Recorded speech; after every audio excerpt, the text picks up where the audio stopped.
If you can't be the real you, then what use is a relationship? If you're going to start a relationship, then be the real you. Because if you can't be the real you, how is your wife? How is your relationship partner? How is your relationship partner? How is the one who you're going to marry? How are your children? How are any of them going to know the real you? That's what's important.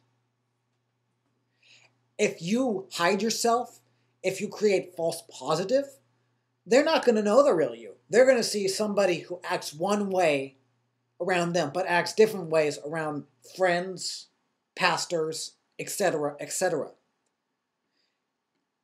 It's disgraceful to me when I see people I know acting different ways around various people. It's like, you claim to be a child of God. You claim to be a Christian, and yet you're acting this way around somebody, and you act this way around me. Where's the real you? Where is the real you? God asks us this all the time. He asks us when we pray, where is the real you? I was at Bible study yesterday, and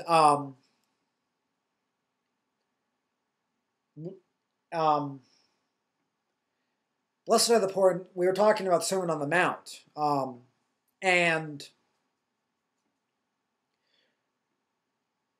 blessed are the poor in spirit was brought up because we were talking about the Sermon on the Mount, and it was about, we know we're poor in spirit because we recognize we're poor in spirit because we are sinners. We have these hurts.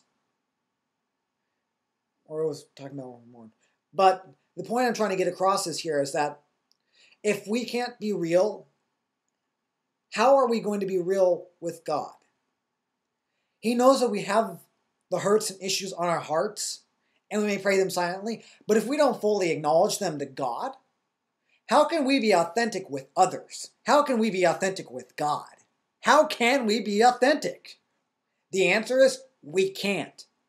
In order for us to be authentic, we have to be truthful. We have to acknowledge that, yes, we have this issue. Yes, we have this sin. Yes, we have this problem. The problem is not acting authentically. It's letting that sin take away from us. It amazes so many times when somebody says, yes, I've got this problem and I'm dealing with it. And I want to know, how are you dealing with it? Are you going to God, or are you just acknowledging that, yes, I have this problem? Are you giving it to God? If you're giving it to God, then say, yes, I am giving it to God. But if you're not doing anything about it, then you're just a pathetic person who can't be authentic around others or with God. Because the answer to everything is always going to be God. The question is, see, that's the thing. You don't know what the question is. The answer is, and can only be, God.